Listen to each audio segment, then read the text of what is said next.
Bonjour à tous. On a une petite une demi-heure pour discuter ensemble de la spécialité cyberdéfense de l'NCBS.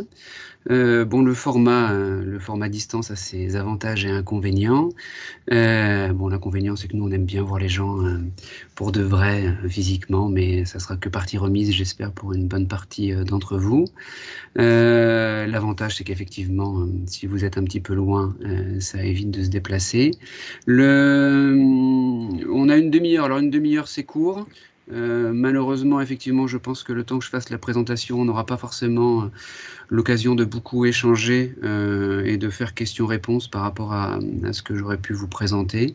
Mais l'idée est que vous puissiez, après, derrière, dans la foulée, prendre rendez-vous avec ou des apprentis disponibles ou des enseignants ou moi-même, mais je suis également un enseignant, pour pouvoir répondre à l'ensemble des questions que vous pourriez avoir sur la présentation. Donc je risque effectivement de faire un monologue pendant une demi-heure. C'est pas forcément le plus agréable, mais on a quand même pas mal de choses à dire sur cette demi-heure, donc on va malheureusement devoir sûrement fonctionner comme ça. Voilà.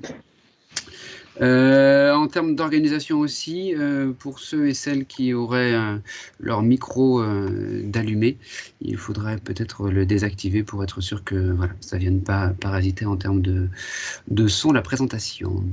Donc l'NCBS, c'est 2 sites et bientôt 5 spécialités à la rentrée prochaine.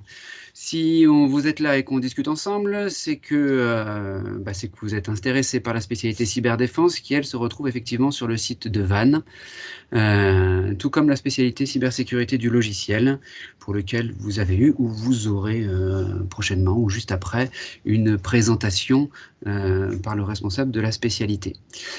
Nous, on va discuter rapidement des différences entre ces deux spécialités, juste à la diapo d'après. Et sur le campus de Lorient, vous avez 3 autres spécialités, dont une qui va ouvrir à la rentrée prochaine, qui sont plutôt des spécialités orientées sur des aspects industriels, donc génie industriel, mécatronique et génie civil, avec l'ouverture de génie civil à partir de la rentrée prochaine et l'ouverture de la spécialité mécatronique en apprentissage à partir de la rentrée prochaine aussi. Elle existait déjà en statut étudiant précédemment. Donc, la cybersécurité, c'est-à-dire le pôle plutôt vannetais avec ces deux spécialités. Donc la cybersécurité, histoire qu'on soit à peu près d'accord sur les termes utilisés, c'est tout ce qui va effectivement toucher à la sécurité des systèmes d'information au sens large, des entreprises et de leurs systèmes informatiques. Au sein de la cybersécurité, vous allez avoir énormément de thématiques différentes, dans énormément d'entreprises différentes. Les grandes thématiques d'entreprise sont listées sur la partie gauche du diaporama. Et vous allez avoir en termes d'activité des choses très très différentes qui vont du droit pour des aspects de sécurité, aux aspects de sécurité matérielle, aux aspects de sécurité logicielle, de sécurité réseau, aux aspects de politique de sécurité. Donc vous allez avoir énormément de formations en France qui vont effectivement pouvoir utiliser le terme de cybersécurité, de sécurité du numérique, puisqu'effectivement, elle touche à l'un des thèmes en lien avec de la cybersécurité. Mais effectivement, vous pouvez faire une formation sur des aspects d'électronique, de système embarqué et parler de sécurité, comme vous pouvez faire une formation de manager en politique de sécurité, donc plutôt effectivement d'un point de vue organisationnel, et vous contribuez aussi à de la cybersécurité. Donc le champ est très très large, et l'idée de la présentation, c'est aussi d'expliquer le positionnement de cette spécialité en cyberdéfense. Toutes les différentes thématiques donnent aussi une bonne idée des terrains d'apprentissage, parce que la spécialité cyberdéfense est en apprentissage, des terrains d'apprentissage vraiment très divers et variés auxquels nos apprentis peuvent accéder, et bien sûr aux métiers très divers et variés auxquels ils peuvent accéder à la sortie. Donc je vous l'avais promis, un petit comparatif synthétique des deux spécialités sur le site Vannetais, la spécialité cyberdéfense et la spécialité cybersécurité du logiciel. Donc Pour faire simple, l'idée de la spécialité cybersécurité du logiciel, on est vraiment très orienté sur de la sécurité du développement, sur des architectures logicielles sécurisées, c'est-à-dire on est sur des profils d'informaticiens, architectes logiciels, mais qui font des architectures logicielles, qui construisent des architectures logicielles de manière sécurisée. Sachant que l'architecture logicielle et les logiciels sont une des briques de sécurité dans un système d'information, mais qu'il y en a effectivement beaucoup d'autres. Sur les aspects de cyberdéfense, j'aime dire qu'on forme des spécialistes de la généralité des aspects de cybersécurité. C'est-à-dire qu'on forme des gens qui sont spécialisés sur des aspects de cyberdéfense, c'est-à-dire comment protéger au mieux un système d'information, une entreprise, et comment la défendre en temps réel quand elle subit des attaques. Mais que pour être ce type de spécialiste, il faut avoir une culture générale de la cybersécurité très très large. C'est-à-dire que autant effectivement quand vous avez des formations spécialisées en sécurité du réseau ou en sécurité du logiciel, on est focalisé effectivement sur une des briques de sécurité, autant un ingénieur en cyberdéfense, lui, va devoir assurer la sécurité globale du système d'information et donc pouvoir interagir avec des spécialistes de la sécurité du logiciel, pouvoir interagir avec des spécialistes de la sécurité du réseau par exemple, et avec tout plein d'autres spécialistes qui gravitent autour de la défense et de la sécurité des systèmes d'information. Donc, il ne s'agit pas de faire des gens déconnectés du terrain, il s'agit de faire des gens compétents techniquement sur des aspects de sécurité importants. On forme des ingénieurs, hein, on n'est pas une école de managers ou de commerce en cybersécurité, on forme des gens techniques. On forme des gens techniques, mais avec une culture large, et ça se reverra dans le programme qu'on verra tout à l'heure, avec une culture très large sur des aspects de cybersécurité pour pouvoir défendre correctement un système d'information et faire des choix.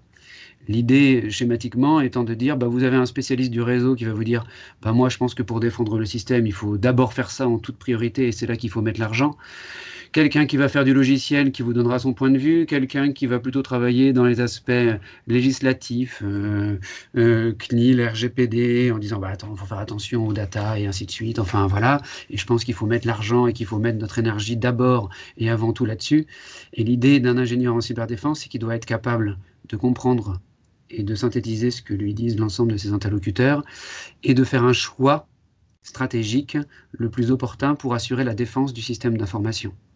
Sachant qu'en amont de son travail, cet ingénieur aura dû travailler avec des experts aussi du domaine, mais il y contribuera à essayer d'analyser qu'est-ce qui est important pour une entreprise.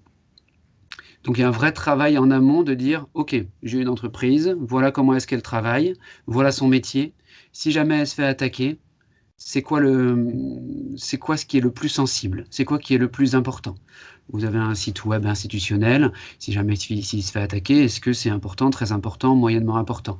Vous avez une chaîne de production de vaccins, si jamais la chaîne de production en elle-même se fait attaquer, est-ce que c'est gênant, pas gênant, très gênant? Si vous êtes un laboratoire pharmaceutique, est-ce que votre site web est plus important que votre chaîne de production?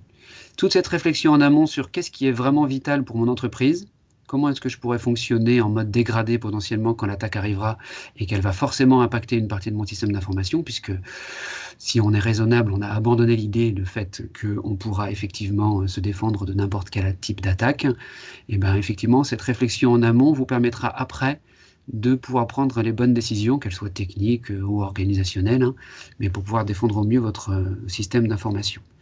Donc la spécialité cyberdéfense, l'idée est vraiment de former des ingénieurs qui ont cette vision transversale pour pouvoir faire les meilleurs choix, sachant qu'on forme des ingénieurs et que leur compétence de base est une compétence forcément technique, et c'est ce qui fait aussi la notoriété de l'école auprès des entreprises partenaires, qui est qu'effectivement nos apprentis sont très opérationnels et sont effectivement des apprentis qui sont sur le terrain et avec une vraie compréhension des métiers de l'entreprise et de ce qu'ils doivent défendre pour pouvoir défendre au mieux.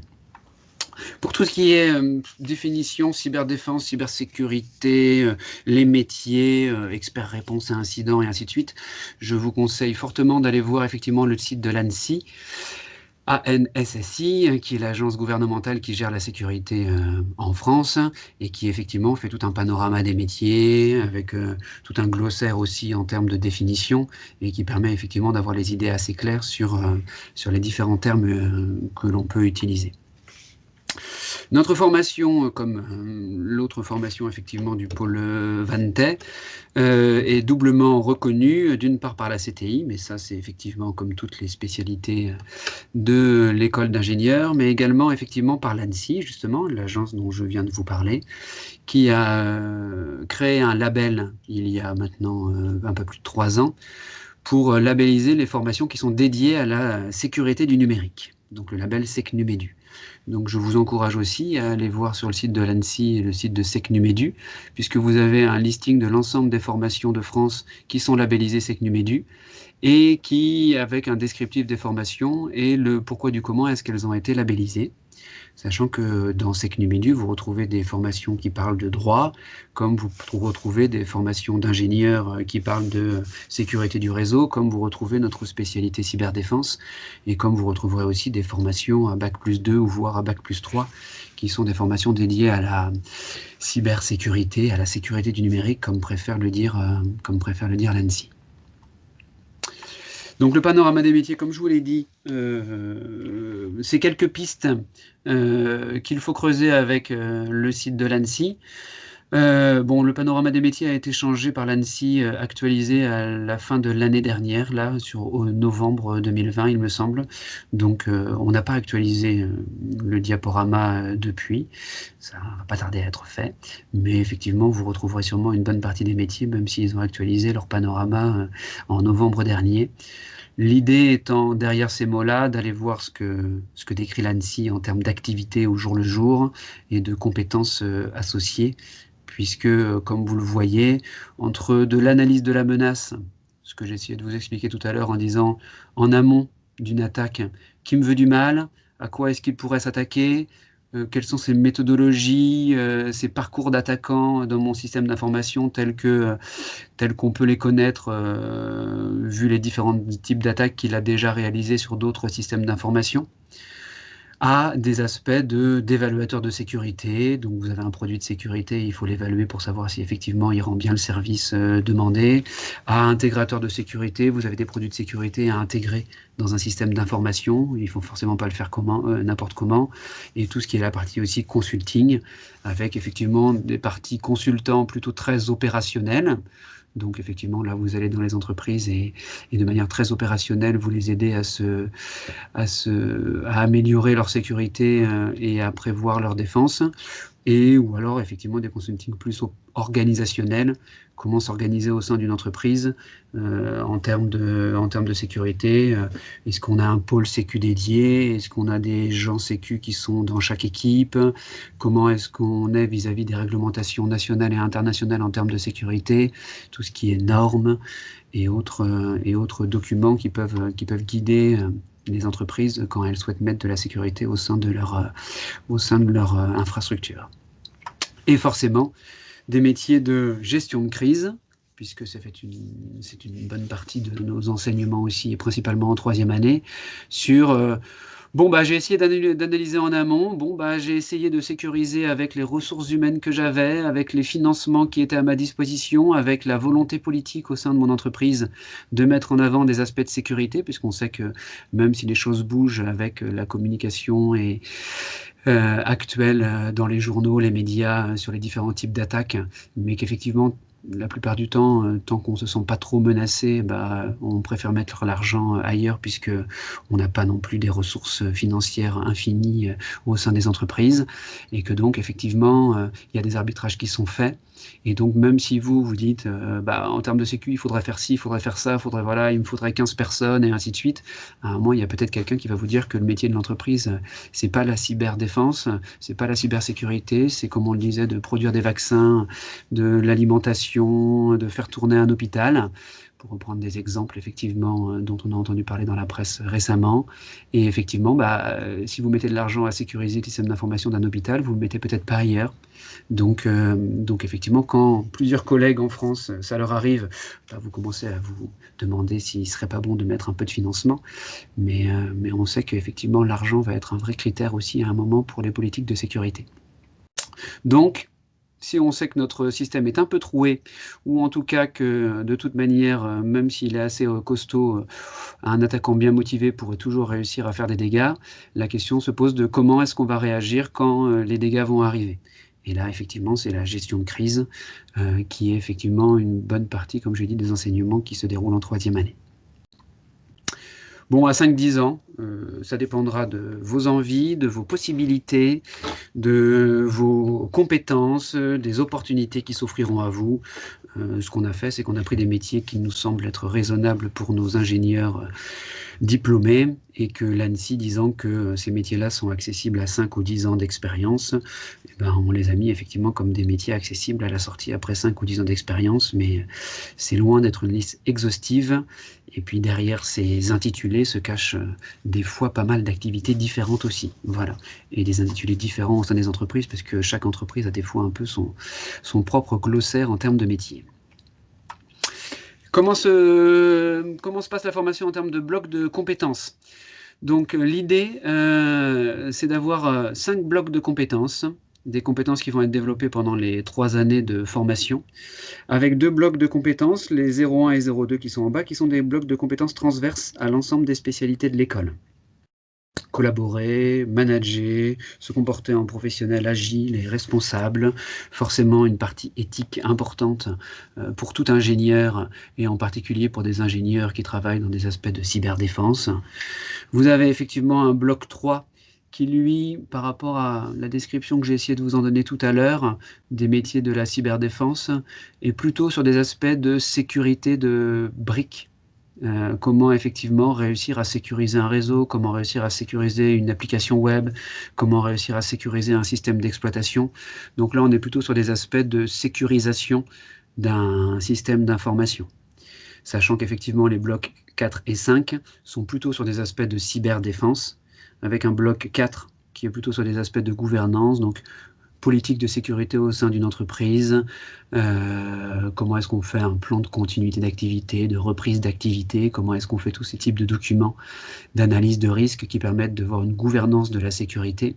Et le bloc 5, qui est le bloc central pour nous sur des aspects de défense d'un système d'information, sur des aspects techniques, comment détecter une intrusion, comment y remédier, donc détection, remédiation, donc principalement dans des centres qu'on appelle des SOC, des centres de gestion de crise, des centres dans lesquels effectivement on arrive à détecter, ou on essaye le plus possible de détecter des attaques sur le système d'information, et tout ça d'un point de vue technique. Donc pour le BC05, voilà. Donc avec une vraie grosse importance, on a une formation d'ingénieur technique, mais on fait en sorte que pendant les 3 ans que nos apprentis ne s'enferment pas dans ces aspects techniques, qu'ils soient compétents, c'est obligatoire, mais entre être compétent et s'enfermer dans les aspects techniques, il faut réussir effectivement à s'ouvrir. Et les blocs 0,1, 0,2 sont aussi des blocs qui sont forcément très très présents, et en particulier dans notre exercice de gestion de crise qu'on réalise en 3e année, puisque avoir la bonne solution technique, c'est très bien. Si on ne l'a pas, on est forcément embêté. Mais après, il faut réussir à la partager avec d'autres, il faut réussir à convaincre les autres que c'est la bonne, et ils n'ont pas forcément effectivement les mêmes critères d'évaluation. Il faut réussir à communiquer de manière le plus apaisée possible et le plus professionnel, même quand effectivement la pression peut être là, puisqu'il faut quand même réagir le plus rapidement possible. Donc une formation technique où l'humain et le collectif et le comportement éthique et professionnel sont forcément au cœur pour que tout ça ait un sens. Comme on le dit, et j'aime le dire effectivement souvent à quelques apprentis, avoir la meilleure solution technique parfaite, Mais si personne au sein de l'entreprise ne souhaite la prendre en main, si vous faites des recommandations, mais que les gens à qui s'imposent ces recommandations font tout pour éviter de faire ce que vous leur avez conseillé, puisque dans leur métier de tous les jours, bah, c'est quelque chose qui les embête, c'est quelque chose qu'ils ne comprennent pas, c'est quelque chose qui les empêche de faire leur métier de compta, leur métier de chaîne de production, leur métier de soignant. Et ben effectivement, ils arriveront toujours à trouver une solution pour faire en sorte de passer à côté de vos recommandations. Donc, il ne s'agira pas a posteriori de dire c'est pas de ma faute si les gens avec qui je travaille sont vraiment nuls. Votre objectif en tant qu'ingénieur en cyberdéfense, c'est de faire en sorte que la sécurité soit assurée et que la défense du système d'information soit réalisée. Donc on ne peut pas se cacher derrière ah bah ouais, mais c'est pas de ma faute si tous les autres ils y comprennent rien. Il faut réussir à trouver des mécanismes de formation, de sensibilisation, d'écoute et d'adaptation de vos solutions techniques ou organisationnelles qui soient acceptables par vos interlocuteurs, avec sûrement des fois et assez souvent la recherche de compromis. Un petit descriptif des différentes UE, alors même si c'est un peu macro, sur le site de l'ANSSI, SecNumEdu, vous retrouverez aussi un peu plus de détails. Ça, c'est les unités d'enseignement. Alors derrière ces unités d'enseignement se cachent des matières, mais ça donne quand même quelques, effectivement, idées du fonctionnement de la première année. Donc sur la première année, on est sur une mise à niveau des différents profils qu'on peut récupérer, qu'ils soient plutôt réseau, plutôt dev ou plutôt exotique, parce qu'on ne recrute pas que des devs ou des réseaux, même si ça représente une bonne majorité. On va vous parler effectivement anglais, on va vous parler entreprise, on va vous parler cryptographie, mathématiques, on va effectivement vous remettre un petit peu à niveau sur les aspects de système d'information, sur les aspects de développement, avec des langages de programmation qui sont principalement le Python, le C et du développement web aussi en particulier. On va vous parler base des réseaux. En gros, l'idée, effectivement, étant de vous donner une assise solide, puisque avant de défendre un système, il faut quand même, effectivement, en maîtriser une bonne partie de base. On ne met pas de la sécurité sur un truc qu'on ne maîtrise pas.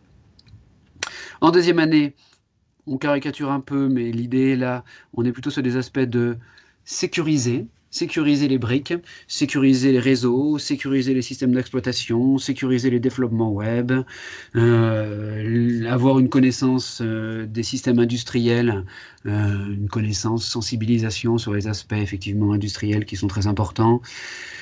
Parler aussi un petit peu de reverse, parler un peu de malware, enfin voilà, on est sur des choses très briques, très séparées, je dirais, enfin voilà, en disant il faut bien maîtriser l'ensemble de ces briques pour pouvoir après effectivement construire une défense et une sécurité globale. Sachant qu'effectivement, sur la troisième année, on est plutôt sur des aspects de défense d'un point de vue organisationnel.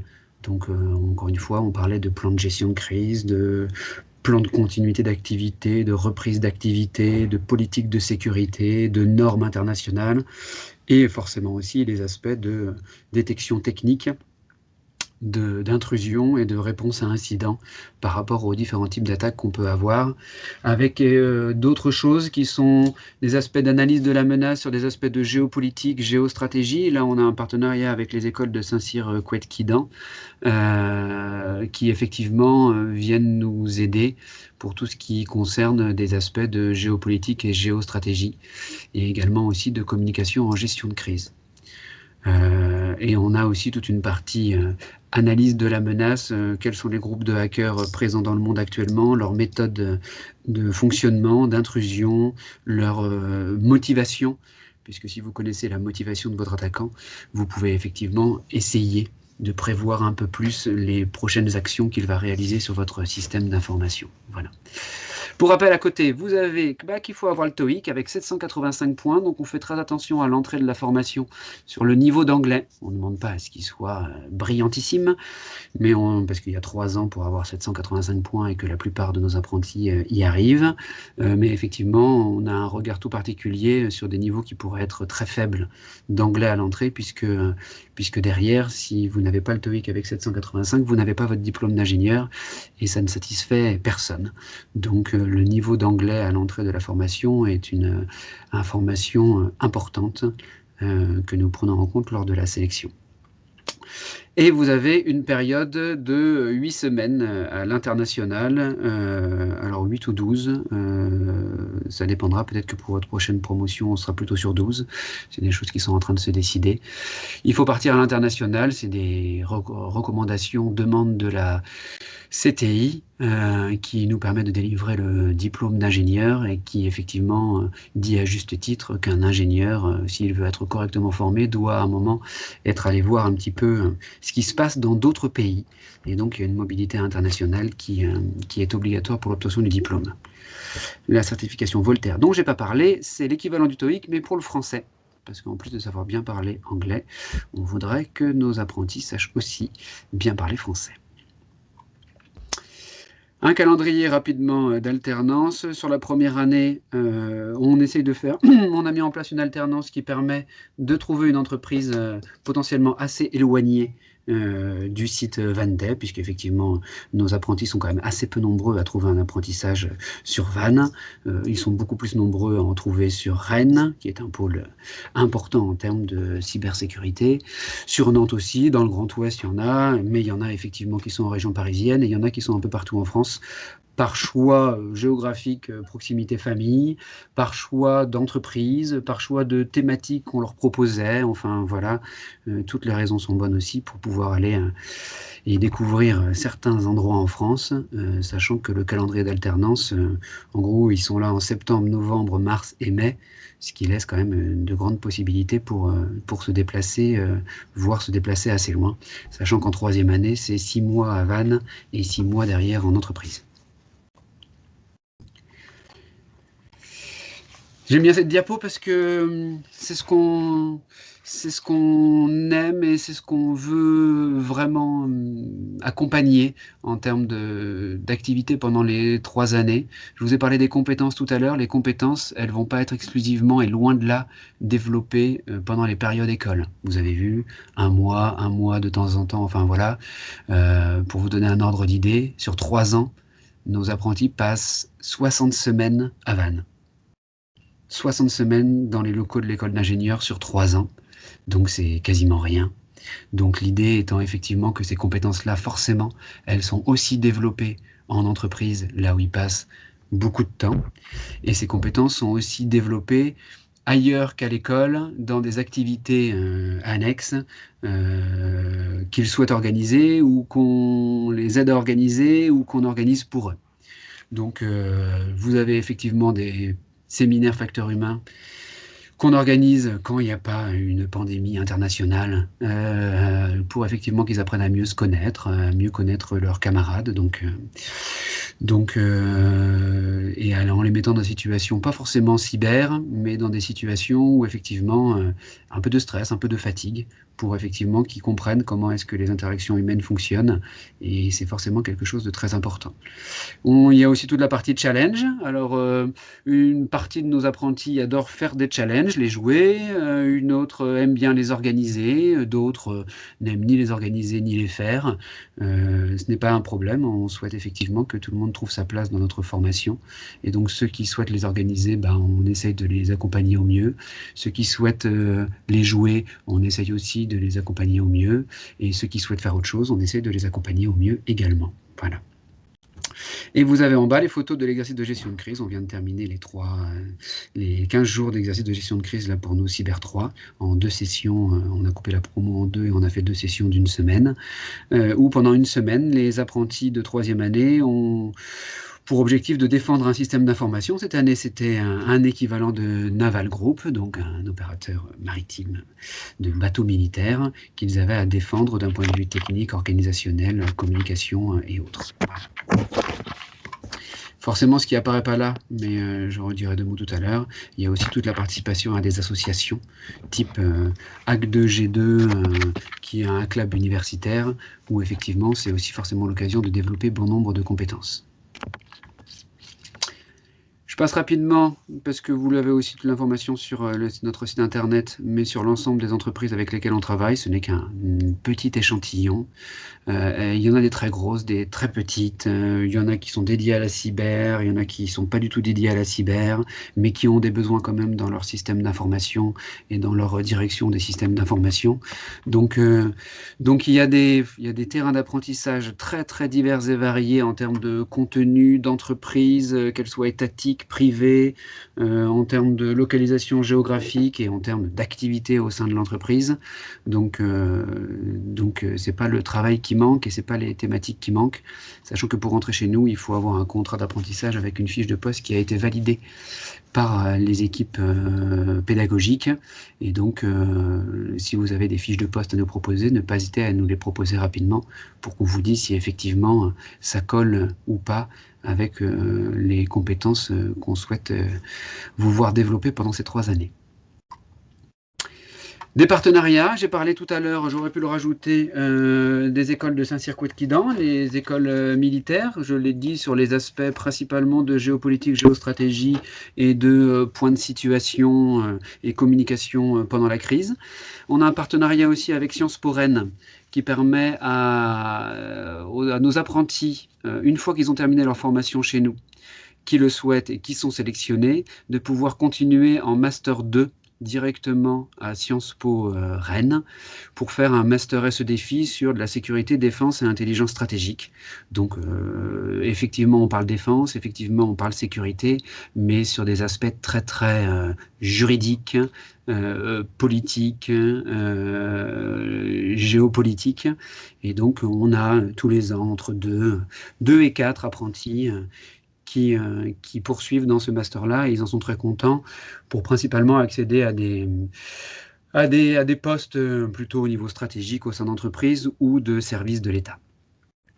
Et en tant qu'école d'ingénieurs portée par un CFA, c'est le CFA de l'industrie, on est en apprentissage et donc on a le CFA de l'industrie, le CFA de l'UIMM qui nous soutient pour cette formation et qui est effectivement notre partenaire pour cette formation. Et il y a différents types d'activités qui sont organisées avec ce CFA et en particulier des activités en lien avec l'entrepreneuriat, puisque le CFA qui nous soutient aussi des écoles comme l'IMT, l'ENSAT, l'ENSTA et autres ICAM en Bretagne. Et donc, on a des regroupements avec les différentes écoles de Bretagne soutenues par le même CFA pour des aspects d'entrepreneuriat. Et tous les ans, quelques apprentis de la formation s'intéressent à cette thématique-là et décident d'en apprendre un petit peu plus, sans obligation forcément de monter son entreprise, mais ils ont développé des compétences en lien avec l'entrepreneuriat. Quelques photos, donc je parlais de l'entrepreneuriat, ils sont là, je parlais d'ACT2G2, ils sont là aussi, et vous pouvez leur poser des questions en termes de rendez-vous, puisque dans la prise de rendez-vous, là, via la plateforme, vous pouvez effectivement discuter. Je sais qu'il y a au moins Justine qui pourra être là pour vous répondre, mais je ne doute pas que les autres pourront aussi vous en toucher 2 mots sur ACT2G2, sur l'organisation, sur le BDE, sur voilà, sachant que il ne faut pas se mentir, le rythme d'alternance est un rythme soutenu. Les apprentis sont là de manière sporadique, comme je l'ai dit, 20 semaines par an. Et donc effectivement, c'est des fois un peu plus compliqué de pouvoir s'insérer dans la vie de l'école, mais Justine et d'autres sont là pour montrer que c'est quand même possible malgré forcément une organisation un peu plus compliquée que si vous étiez là non-stop dans nos locaux pendant une année. Les voies d'accès, principalement des DUT actuellement, parce qu'ils sont aussi les plus nombreux à postuler, voilà, mais des BTS aussi, quelques prépas, forcément des prépas intégrés aussi de l'école, puisqu'on a une prépa intégrée en cycle intégré de l'école, donc effectivement c'est aussi une voie d'accès. Actuellement les DUT sont très représentés, mais il faut voir aussi qu'ils sont de loin les plus nombreux à postuler. Donc voilà, est-ce qu'ils sont plus représentés parce qu'ils sont plus nombreux à postuler, sachant qu'effectivement le côté opérationnel et en même temps prenant de la hauteur d'un DUT est quelque chose qui plaît aussi aux entreprises, mais les entreprises sont aussi ravies de voir des profils différents de prépa intégrée, de prépa tout court, voilà, même s'ils sont très rares, de BTS ou de parcours plus atypiques, parce qu'effectivement ça permet aussi de se différencier par rapport à l'ensemble des autres candidats. Donc voilà pour les différents parcours sur lesquels on recrute actuellement. Pour ceux qui seraient intéressés par une intégration, donc dès l'année prochaine dans notre spécialité, une date à ne pas oublier, c'est le 11 mars, puisque le processus de recrutement, c'est critères académiques d'abord. En gros, est-ce que les enseignants et la formation qui vous a eu l'année précédente ou les 2 années précédentes vous recommandent? Forcément, s'ils ne vous recommandent pas, on va avoir un peu du mal à passer outre leur non-recommandation. Mais s'ils vous recommandent, effectivement, on leur fait confiance la plupart du temps. Donc, est-ce qu'elle vous recommande d'un point de vue académique? Et une fois que votre formation actuelle vous recommande, derrière, il y a un entretien de motivation qui a lieu. En gros, je suis passionné par la cyberdéfense, très bien, mais explique-moi, c'est quoi pour toi la cyberdéfense? Tout à l'heure, je discutais avec des petits rendez-vous de 10 minutes là, avec quelques candidats. Je leur disais, pour faire un parallèle à peu près compréhensible par tout le monde, si vous arrivez et que vous dites que vous êtes passionné par le basket, forcément que les gens, le premier réflexe, ils vont vous demander, ah bon, du coup, t'en fais? Alors si vous en faites pas, ça va peut-être un peu les étonner, mais ils vont dire, ah bon, du coup, tu regardes les matchs à la télé. Si vous leur dites non, ça va un peu vraiment les étonner. Ils vont dire, bon, du coup, tu es abonné à un magazine, tu regardes des vidéos sur Internet, voilà. Et si vous répondez non à chaque fois, ils vont avoir du mal un peu à comprendre pourquoi est-ce que vous avez dit que vous étiez passionné par le basket. Et bien en l'occurrence, pour la cyberdéfense, c'est à peu près pareil. Si vous arrivez et que vous dites, je suis passionné depuis tout petit par la cyberdéfense, ou depuis 1 an, j'ai eu la révélation, très bien. Mais du coup, est-ce que tu fais des choses un peu en lien avec la cyberdéfense? Tu as fait un peu des petits projets perso, tu as fait des trucs, enfin voilà. Tu es allé sur une plateforme de challenge, je sais pas, enfin voilà, dis-moi. Est-ce que tu as lu des choses? Est-ce que tu as assisté à des conférences? Est-ce que tu as un bouquin que tu adores sur le hacking? Enfin voilà. Et en gros, à un moment, il faut quand même que vous répondiez oui et que vous soyez capable de répondre et parler un peu plus sur l'un de ces items. Sinon, effectivement, vous êtes passionné par la cyberdéfense, mais vous vous êtes pas renseigné, vous avez rien fait et vous vous dites que ça va beaucoup vous plaire. Dites-vous qu'il y a énormément de candidats à l'entrée de la formation qui, eux, répondent positivement à une, voire plusieurs des questions de « Ah bon, du coup, tu fais des choses? Oui, j'ai fait ci, j'ai fait ça. Ah bon, du coup, tu as vu des conférences? Ah bah oui, j'ai fait ci, j'ai fait ça.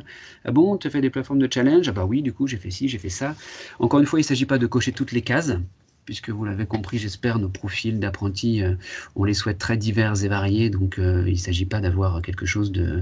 On est tous des fanas de challenge, on est tous des fanas de bouquins sur le hacking ou de crypto, enfin voilà. Mais l'idée étant effectivement qu'à un moment, vous puissiez quand même nous dire comment est-ce que vous êtes devenu passionné par la cyberdéfense. Et que vous soyez capable d'en parler un minimum. On ne demande pas à ce que vous soyez compétent, puisqu'on va essayer de vous former pendant 3 ans avec les entreprises, et que même après ces 3 ans-là, vous aurez encore immensément de choses à apprendre, mais on s'attend quand même à ce que vous puissiez parler un petit peu de votre passion, et nous l'expliquer. Voilà. Donc, ça c'est l'entretien de motivation, et derrière, faut trouver un contrat.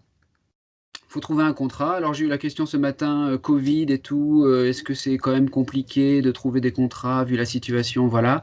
Ce que je peux vous dire, c'est que l'année dernière, après le confinement fort du printemps dernier, on n'a pas ressenti du tout l'effet Covid. Maintenant, on est 1 an après. Effectivement, ça a peut-être plus d'impact, c'est possible. J'ai pas de boule de cristal. Ça, on le verra effectivement dans les mois qui viennent par rapport à la remontée des entreprises sur leurs besoins en apprentis et les fiches de poste qui pourraient nous remonter. Donc voilà. Mais on peut aussi voir ça en disant que confinement, télétravail, l'explosion des attaques, que ce soit dans les hôpitaux, mais dans plein d'autres entreprises également, et que les besoins en cyber et en apprentis en cyberdéfense ne sont pas prêts de se tarir. Mais ça, pour le coup, on aura la réponse pour 2021 courant mai, début juin. Voilà. Mais l'année dernière, on a mis 1 mois à peu près à recruter l'ensemble de nos 84 apprentis. Sachant que l'année dernière, on était en plus sur une année où on était passé de 56 à 84 apprentis, donc augmentation du volume. Et malgré cette augmentation de volume, on n'a pas eu ressenti de problème à trouver des terrains d'apprentissage pour nos apprentis. Je ne dis pas que c'est facile hein, de trouver un terrain d'apprentissage. Je dis qu'en 1 mois, tout le monde avait trouvé. Ils dépensent beaucoup d'énergie, il faut beaucoup d'entretien, il faut y passer du temps, c'est sûr, c'est pas simple, et encore moins quand les déplacements sont limités, c'est sûr, mais ça n'a pas traîné 3 mois, quoi. En 1 mois, ils avaient trouvé. Et les dates de dossier, mais tout ça, vous pouvez le retrouver sur notre site internet pour plus d'informations. Le forum alternance, 11 mars, en distance, vous pourrez rencontrer des entreprises qui recherchent des apprentis pour la rentrée prochaine, sachant qu'on le fait en lien avec effectivement l'autre spécialité de l'école, cybersécurité du logiciel, qui ouvre à la rentrée prochaine aussi sous statut d'apprenti, d'alternant, mais qu'on le fait aussi en lien avec les licences professionnelles de l'IUT de Vannes, une licence en professionnel en cyberdéfense et une autre en développement sécurisé. Donc là, on invite tous ceux qui sont intéressés, même avant une sélection quelconque, pour pouvoir discuter avec les entreprises, qu'ils puissent effectivement très en amont être en contact avec les entreprises. Voilà. Bon, j'ai fait très long comme d'habitude. Je peux juste vous dire effectivement que sur le site internet, vous aurez des vidéos, des renseignements, voilà, une adresse de contact.